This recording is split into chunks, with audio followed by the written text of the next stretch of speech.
দুইটা সময় তওবা করে লাভ নাই। একটা হচ্ছে মৌতের যন্ত্রণা শুরু হয়ে গেলে, মৃত্যুর যন্ত্রণা শুরু হয়ে গেলে আগে পা থেকে শুরু হয়ে আস্তে আস্তে গলার দিকে আসে।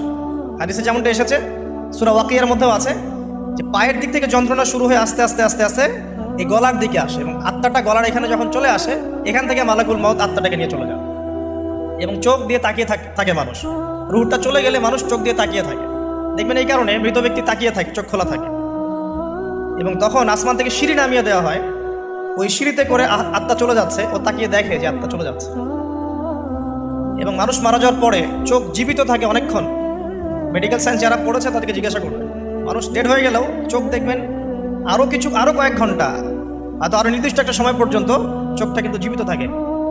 এই জন্যে চোখ বন্ধ করে দিতে হয়। যাই হোক, যেটা বলছিলাম যে মৌতের যন্ত্রণা শুরু হয়ে গেলে তওবা করে লাভ নাই, তওবার দরজা বন্ধ।